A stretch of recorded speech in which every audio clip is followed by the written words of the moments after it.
Good morning. Kia ora, everyone. Welcome to our webinar today, how to get the most out of your NeSI allocation. So we welcome you to this session. The instructors for the day would be Chris Scott and Anthony Shaw. Both of them are from NeSI, and I'd let them introduce themselves before we get into the session. But before we get into the introductions, I'll quickly take you through some housekeeping notes before we start. So please make sure that you're muted. This is to minimize any sort of background noise as we go through the webinar. We do have a question answer doc where we can share any comments or questions and answer any burning queries that you may have about the webinar or anything that the webinar might be hinting at, maybe something random. We're happy to answer the questions on the Google Doc. Also, if you'd like to use the Zoom chat, please do drop in your questions there, and I can moderate the questions as we go. Do turn on the cameras if possible. And yes, the webinar will be recorded, and I'd send you the recording link, the YouTube link for the recording right after the webinar. And do tweet us if you like what you see. I am going to hand over to Anthony to do a quick round of intros. I'm going to stop sharing my screen now. I'm Anthony. I work as application support at NeSI. I am quite involved in the administrative side of getting projects and new accounts and stuff set up and running. So if you're looking at renewing projects, setting up projects, you'll often have to talk to me. And I'll be running this talk with my colleague Chris. I'll pass off to introduce himself. Thanks, Anthony. Hi, I'm Chris. I'm a research software engineer at NeSI. Mostly I'm working on the consultancy service where we have in-depth support helping researchers develop code and so on. Cool. I guess I will start sharing screen now. Let me just find the correct screen to share. It's that one. And we get started. Cool. So as I said, I'm Anthony. I work as application support for NeSI, and with my colleague Chris, who's a research software engineer, will present this short talk on how to get most of your NeSI allocation. At NeSI, we want to help you run your work as efficiently as possible. The benefits of this are twofold. On one hand, it could reduce your time to solution, thereby improving your research productivity. And on the other hand, improving efficiency could reduce the queue times for you and all users on the platform. In this talk, we'll show you how you can identify whether your jobs are fully utilizing the hardware that they have been allocated, and also give some examples showing you how we have helped some researchers improve the efficiency of their jobs on NeSI.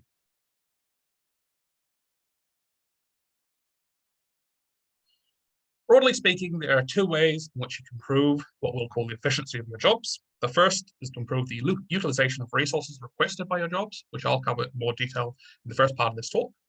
The second way to improve the efficiency of your jobs is to improve the performance of your jobs, allowing your jobs to do more work with the same resources, or to better capitalize on available resources they can access, which my colleague Chris will go into more detail of later in this talk. And so I've got some images here to kind of give you an idea.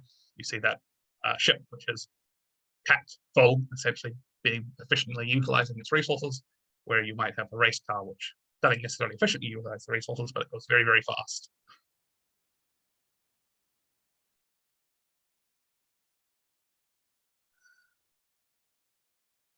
Returning to utilization, before we can improve the resource utilization of your jobs, you must first know how to determine how efficiently your jobs are utilizing resources. On the NeSI platforms, the way you do this is by using either the command sacct, saccount, or the command nn_seff, nnsef. Both these commands will tell you how much of the CPU time was spent running, as well as the maximum memory your job utilized during its runtime. And so as you can see in this example, this job spent 6 minutes and 50 seconds running out of 13 minutes and 50 seconds, meaning it spent about 50% of the time idle, or 50% of its CPU time idle. While the job used about 243 megabytes of memory, while it requested 512 megabytes of memory, meaning it used only about 50% of its memory at its highest point. This means that you could potentially safely run this job by requesting maybe around 300 megabytes of memory, and you may be able to request fewer CPUs for your job and have a similar runtime. However, it isn't particularly useful to know the resource requirements of a job after you've already run it. So this is why when we are trying to improve the efficiency of your jobs, it's important that we do this in conjunction with something called job scaling.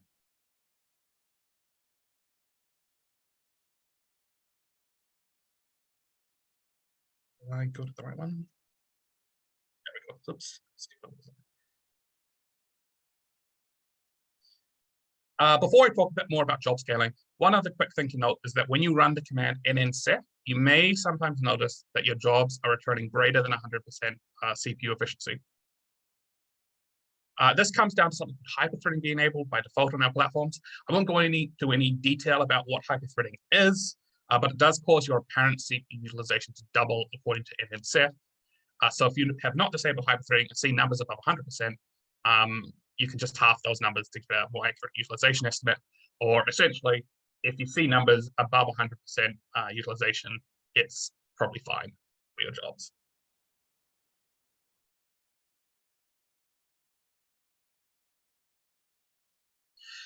Now, what do I mean by job scaling?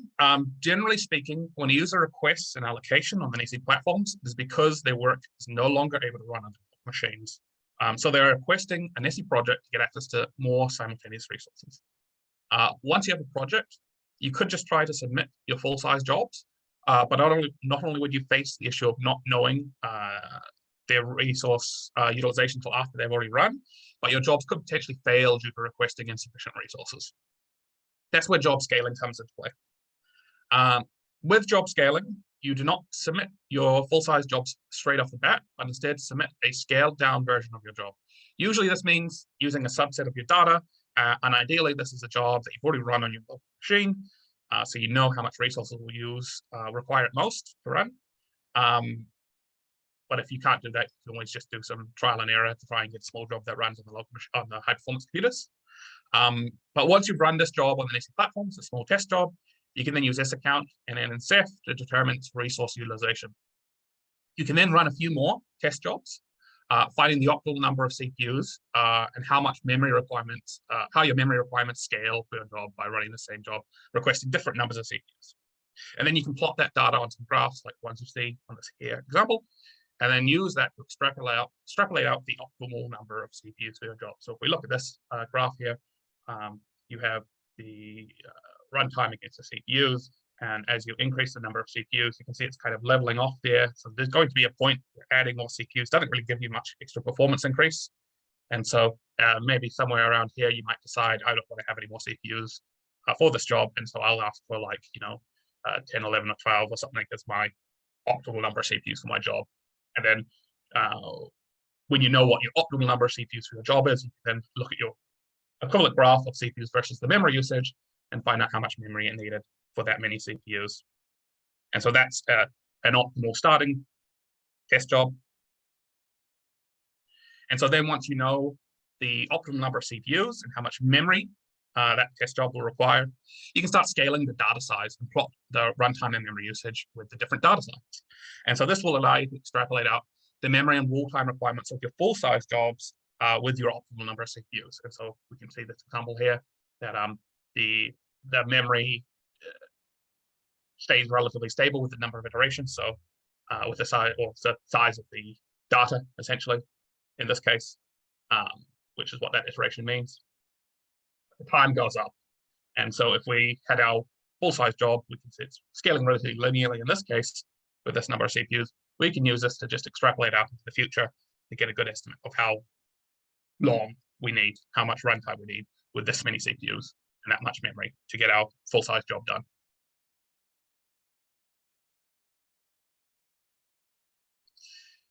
Well, why should you do this? Why should you waste your time and NeSI resources just to perform scaling tests?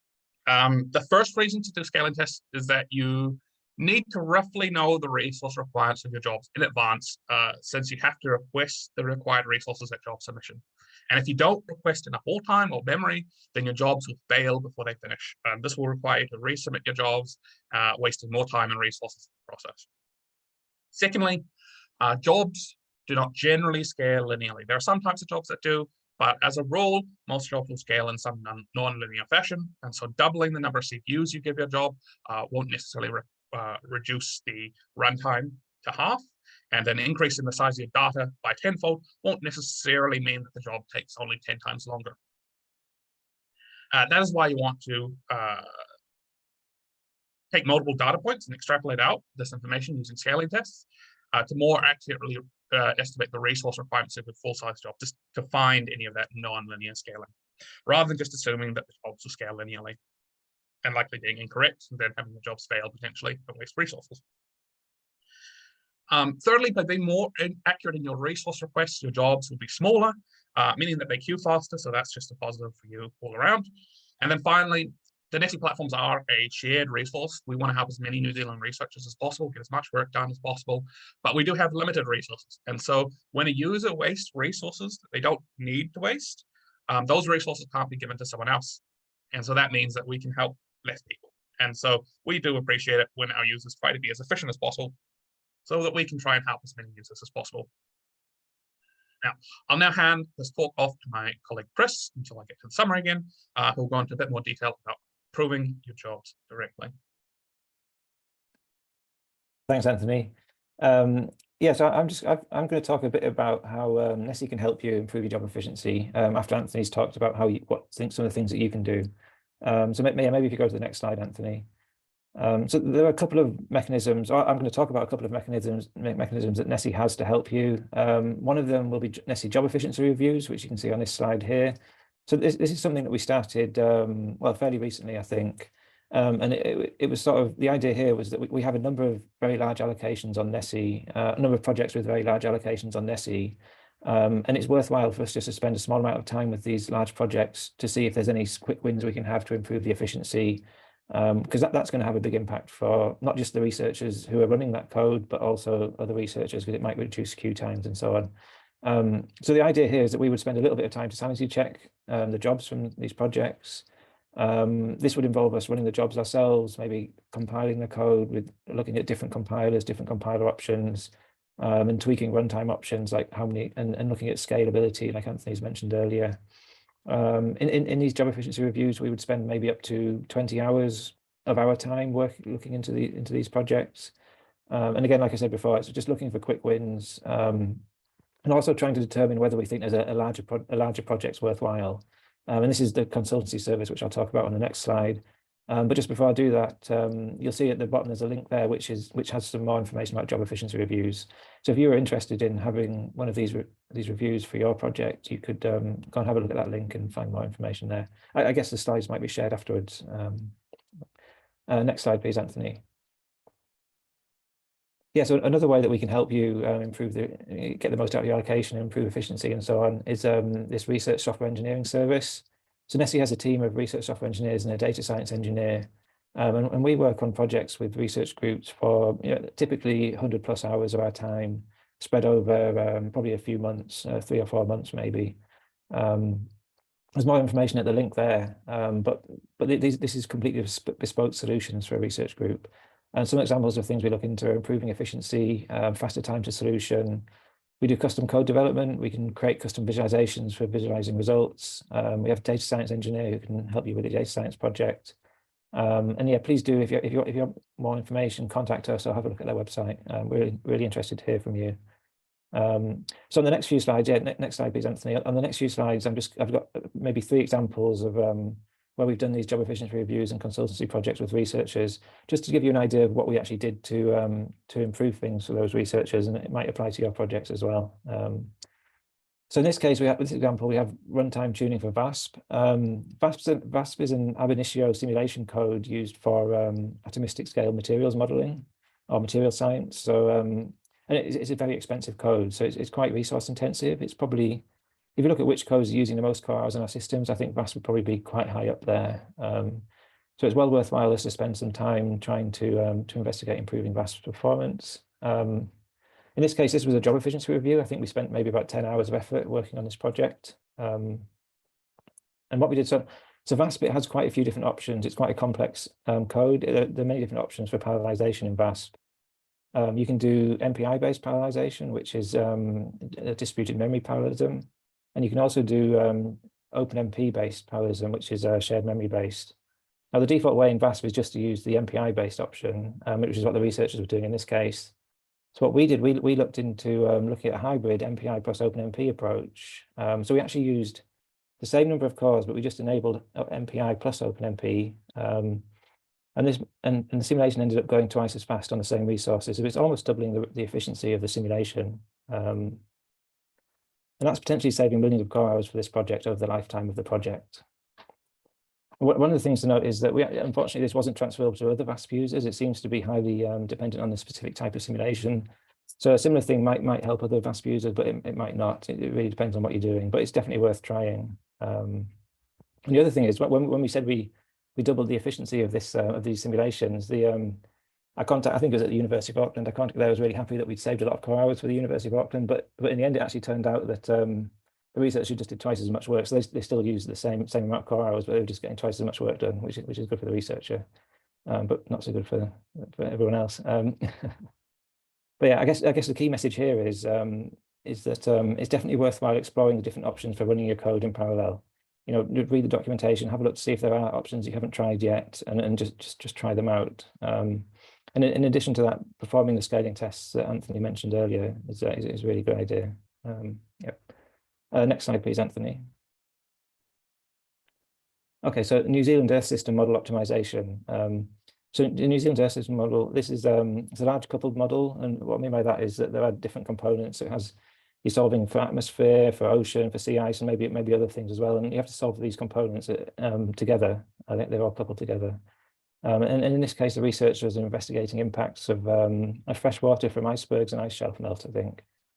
And they had some simulations they want to run, and they did the scaling test. So they looked to see how long the simulations were going to run. They ran a short one first, and then extrapolated out, like Anthony mentioned earlier. And these tests showed that it was just going to be way too expensive. I think they were talking about tens of millions of core hours were going to be required. So we had a consultancy project, and in this case, we didn't look at modifying the code of the NZSM model because that is really complex. It's been developed over many years, and it would just take a long time to do that for us. It's not in the scope of what we could do. But what we looked at was tweaking compiler options and tweaking other runtime options. And one of the things, when we looked into this, we found that they were using a debug build of the code, which is good when you're first developing a model. You want a debug build to make, because you can find out if things are going wrong easier and so on. But then when you would go to production, they'd missed to switch to an optimized build. So we turned on an optimized build. We looked at other options like vectorization, and there are other things you can tweak on our MAUI system, such as huge pages. So we looked at all these things. We also looked at domain decomposition, and we looked at the coupling. So, for example, we have different components like atmosphere. Maybe takes longer to run than the sea ice. So we want to throw more cores at the atmosphere so that we're not having imbalances between how long each component's taking to run. And the outcome was we ended up with something running about 30% faster and a seven times reduction in core hours. So it's a massive improvement in efficiency. And the summary there is, build systems aren't particularly interesting, but if you're building your own code, it does definitely worthwhile spending a bit of time to just understand the build system better and looking at all the different options you've got, and just playing around and trying the different options. Even sometimes just trying with a different compiler, you'll find that some codes just run much better with one compiler compared to the other ones. So it's definitely worth spending some time to do that, although it's not particularly interesting. Okay, so next slide, please. Yeah, so this example is porting to GPU. So we worked with a researcher, Gilles Bellon from the University of Auckland, who had written a Fortran code for modeling, I think it was modeling climate and rainfall in tropical regions. So he had this Fortran code. It wasn't running as fast enough for him. He wanted it to run faster. So we had a consultancy project, and we spent about 100 plus hours on this project, just to give you an idea. Now his code has a Poisson solver, which is doing lots of lots of matrix multiplications, matrix vector multiplications. This is where we thought the bottleneck would be, and it just happens that these structured calculations fit really well on GPUs. And this was around the time NeSI was getting some new GPUs as well. So we thought this would be a really good opportunity to try and port his code to run on GPUs instead of on CPUs. And to do this, we use this thing called OpenAcc, which is an API for offloading code to accelerators. And it's a really nice API. It's very, you don't have to do lots of code changes to use OpenAcc. It's basically, you add some little pragmas into your code, which might be one line around a loop of code in your code, and that just tells it to offload that loop to the accelerator without making like big changes to your code. It's really good if you have a pre-existing code and you just want to try out running it on a GPU. You can do it with very little, moderate amount of effort. It's not a huge amount of effort. And just in case it's interesting, the key was data locality. So what this means is you have some code that runs on the CPU, and then you offload some code to the GPU to make it run faster. And basically, when you copy data from the CPU to GPU, that can become a bottleneck if you're doing it very often. So what we did here was we copied it once to the GPU, and then we just kept it on the GPU, kept the data on the GPU, and just run the simulation. And at the very end, we copy things back. So we're not copying back and forth many times. And we found that was key for good performance. Maybe next slide, Anthony, please. I think there's a graph. Oh yeah, this is showing the performance of the different versions of this code. So the y-axis is elapsed time, so lower is better. And each column is a different version of the code. So on the left is CPU only, and on the second, third, and fourth columns are CPU as well, but they're multi-threaded CPU, so 4, 8, and 16 threads. So you can see it gets a little bit faster as you throw more CPU cores at the code. And the last two columns are the GPU version with OpenAcc, running on a P100 GPU, which is the older GPUs we have, and also on the A100 GPUs, which are the newer ones. And you can see it's significantly faster on the GPUs compared to the CPU version. I think 66 times faster on the GPU compared to the serial CPU version. But even better, if you go to the next slide, please, Anthony. We can also look at this as how much the simulation's costing. NeSI has a cost per core hour and cost per GPU hour, which I think are published on the website. So in this case, the y-axis is cost, low is better. And you can see the serial version is fairly cheap compared to the parallel CPU versions. I think that's because when you use four CPU threads compared to one CPU thread, it's not running 4 times as fast, but it's costing 4 times as much. So it's a bit more expensive to run that one. But the GPU versions, they're actually cheaper than running on a CPU. And that's because they're running so much faster, 66 times faster. And the GPUs don't cost 66 times more to use than the CPU. So it just shows that there's more to it than just performance. You can also think about efficiency in terms of how much the simulation costs. Yep. Okay, so I think that was everything for me. Maybe I'll hand back to Anthony.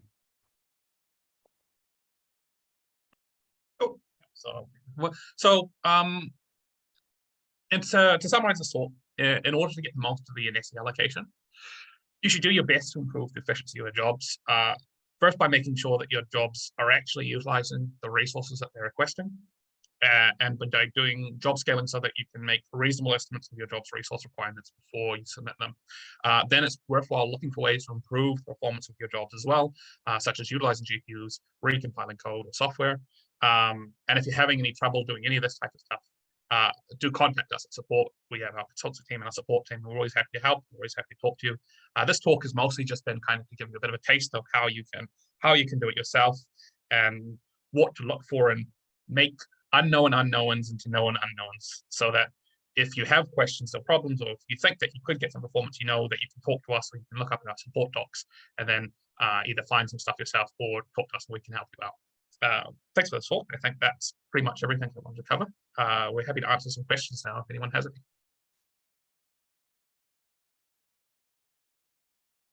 Any questions? None in the document, but we're happy to wait if you want to type any documents or any questions or comments onto the doc.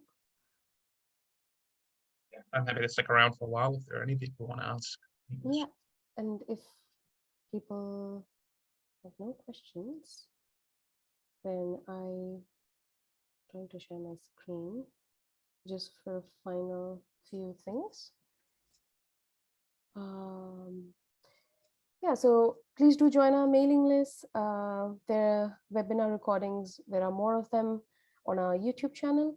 After this webinar is done, I'd be sending you the links to all of this, and I think Chris mentioned the slides as well. We'd be happy to send you a copy of the slides if you find that helpful. And of course, as Anthony and Chris mentioned, we are always available to answer your questions at support@nesi.org.nz. And thank you for your attention. And I guess we'll stick around for a bit if you have any questions. Oh, Wanting has raised her hand. Hi, can you hear me?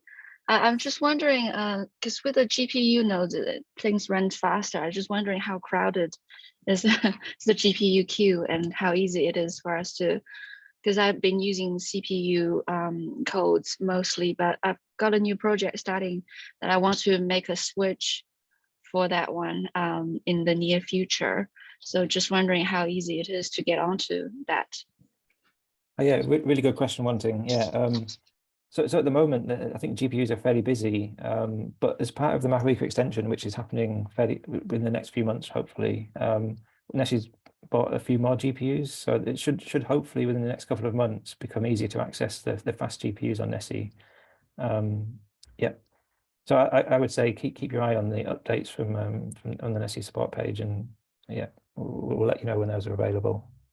The nature of the fact that we have relatively few GPUs compared to the number of CPUs means that the wait times can be quite variable. So sometimes you can get a lot of work done very quickly because not many people are using it, but then sometimes you have a few people trying to do a lot of work at once, and it means that the queue times can be quite high compared to CPUs, which tend to be kind of stable at a standard wait time. But it's worth taking a look at, and it's definitely going to get faster soon. We are in the testing phase of new hardware, and so the extension hopefully won't be too far away in making these new GPUs available, as my colleague Chris said. Right, thank you. Thank you, Wanting. Any more questions from Justin, Rin, or Jen, or Jason?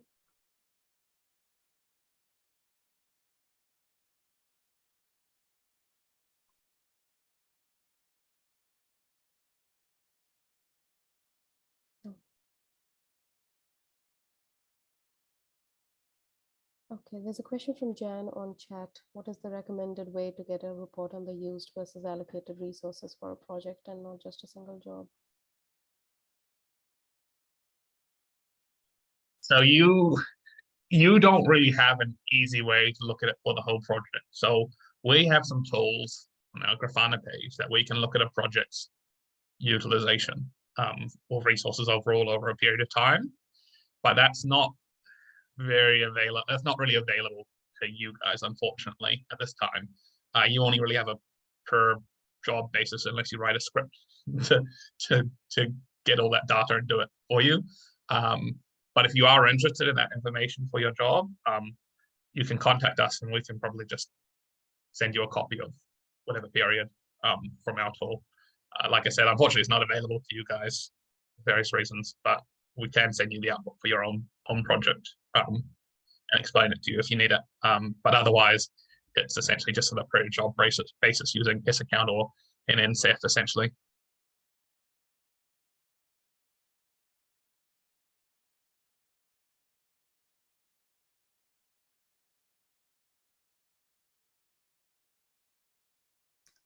Cool. Anyone else? Jason or Rin, or maybe another question, Wanting? Thanks.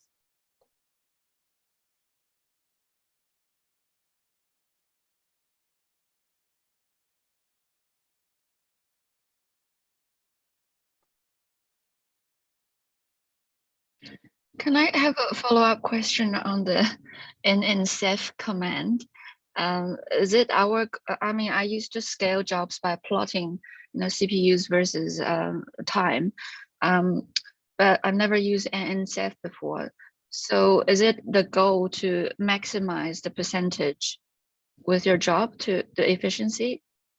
Yeah, so essentially NZSM will tell you what you'll utilize for your resources. So when you run NZSM on a job, if you see that the CPU efficiency said 50%, that's a flag that means maybe you can request fewer CPUs because it's not using all the CPU runtime it has available essentially. And so sometimes that's because your job has serial portions and parallel portions, and there's not really anything you can do about it. So decreasing the CPUs makes the job run significantly slower because of the way your job's set up.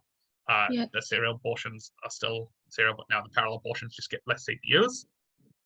But sometimes it's essentially just a flag for you to tell that it's worth looking at for the CPU. For memory, that's also another thing. Generally, that means that you can request less memory, but sometimes memory has very short spikes. The way that SAccount and NZSM uses SAccount is it detects every 30 seconds.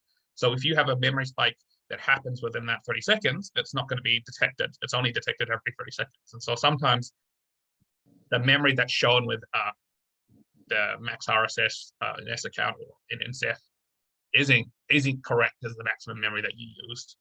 So it's a good idea to ask for a bit more anyway, maybe 20% more than you expect to need. But even then, sometimes just based off of what you're doing, you have very, very spiky memory usage.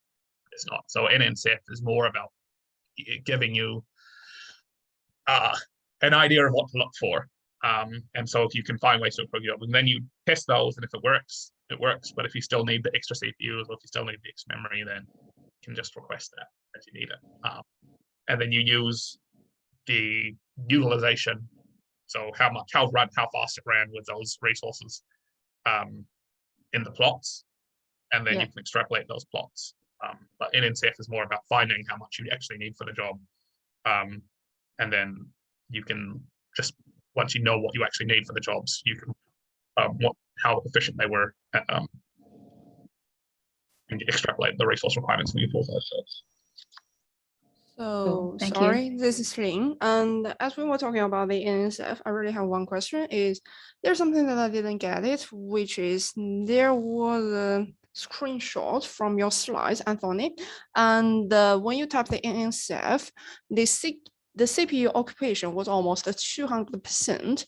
I was wondering that will the job be crashed, or shall I ask for more CPU if? Okay, so Yeah. that's to do. So let me actually get the slides back up again, just so I can show you.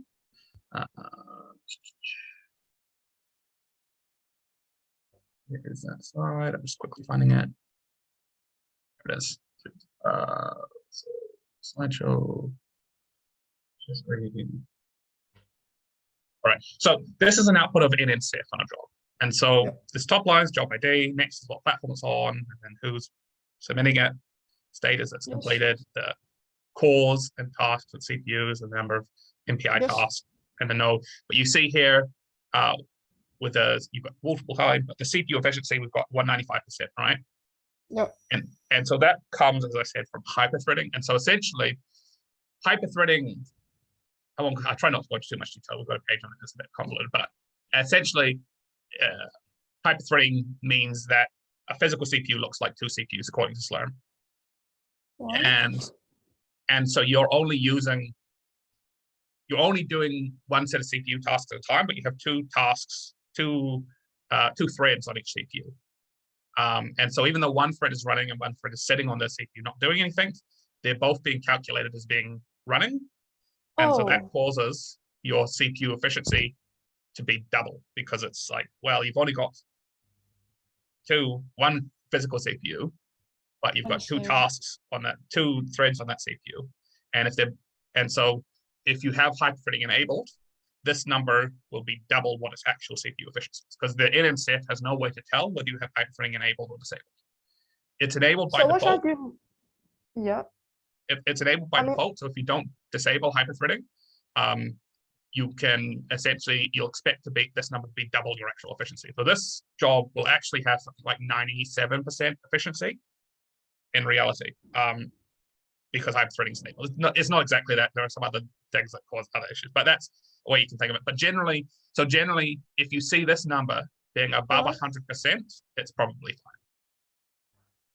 Okay, so, but anything above 80% is generally fine. So if you see 80% or higher, you can kind of think of your CPU as probably being okay. Okay, but I mean, in the future, if I want to make things perfect, shall I ask for more GPUs or less GPUs in this case? In this case, you don't need to ask for more CPUs or less. So if you see that, so essentially, you're going to be asking for less CPUs. So if I look at the previous slide, this one shows I agree with that. 50% CPU efficiency. Yeah. So here, if you see a job that comes out with 50% CPU efficiency, it's worth testing that job, asking for half as many CPUs and seeing if the runtime is comparable, right? Yeah. So if you see like around 50%, or if you see something like that, if you see below 80%, if you see, you know, less than that, it's worth checking to see if asking for fewer CPUs doesn't affect the runtime. Because what you're hoping to see is that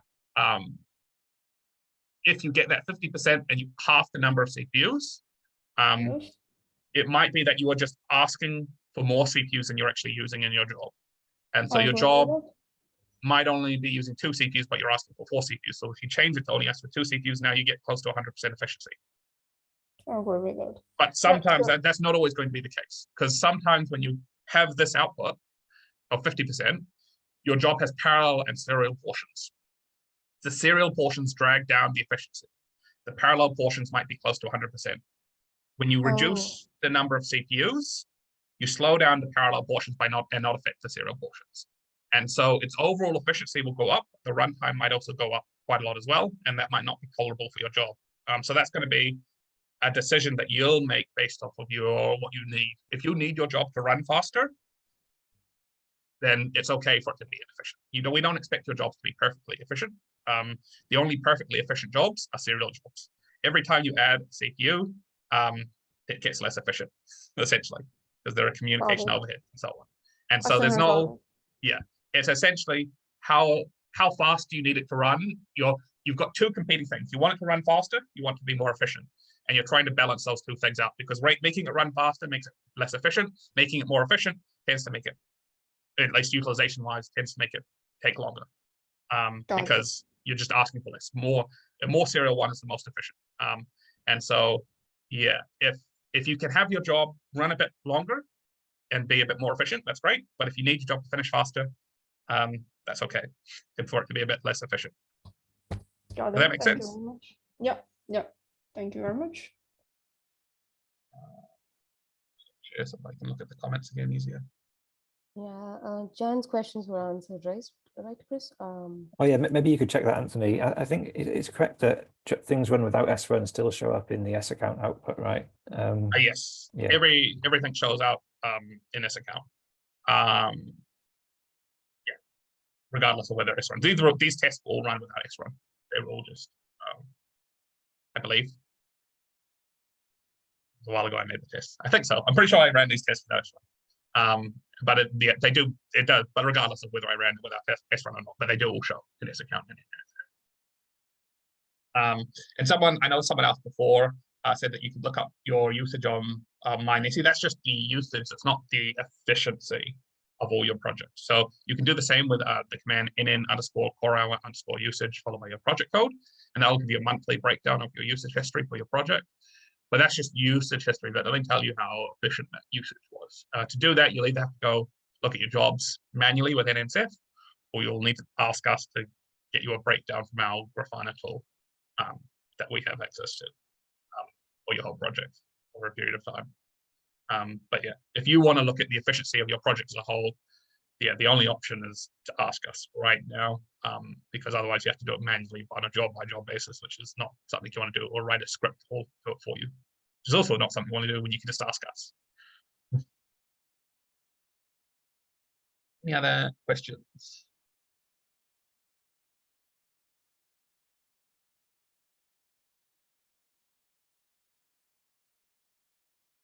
If there are no more questions or comments, we can wrap up.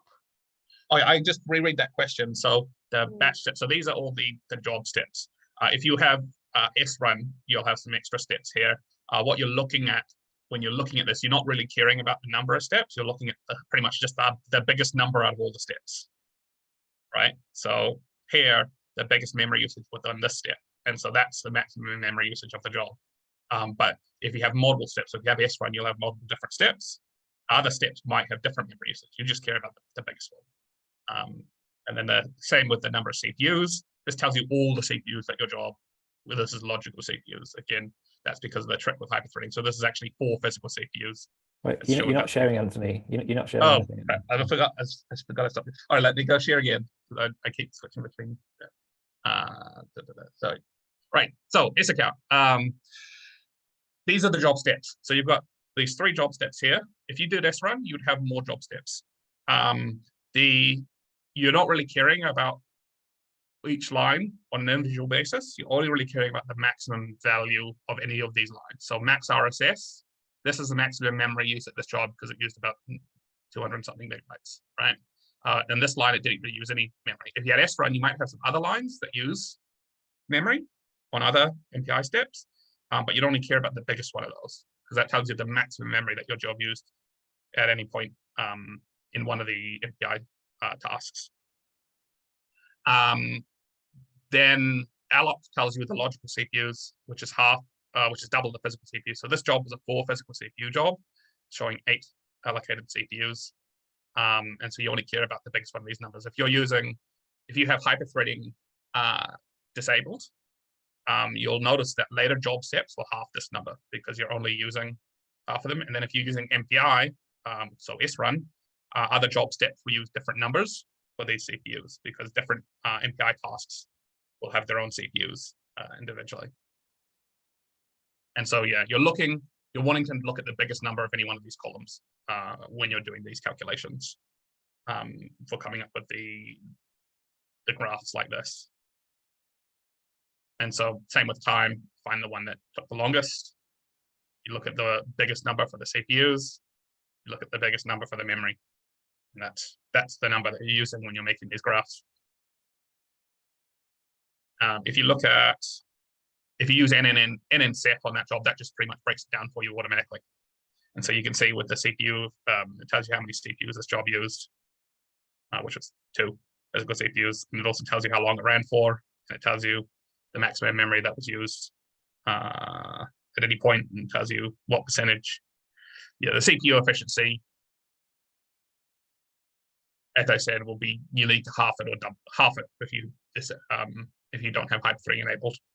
If you have hyperthreading enabled, but you don't need to worry about that too much. You just want to use the elapsed time, essentially, times the number of CPUs for these plots. And we do have a more in-depth. Did I put a link here? Yes. So we do have a more in-depth link here on these slides, which will be posted towards you, which goes into detail on how to do job scaling. I won't go into more detail here because it's got several pages of stuff. But that's just the basic gist of that.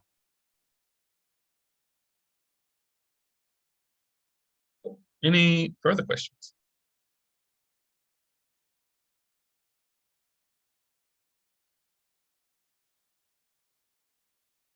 Looks like that's it. And if you do have any more questions, please do email us, and you will get an email from me with all the links and a feedback form. So please do take some time to go through that.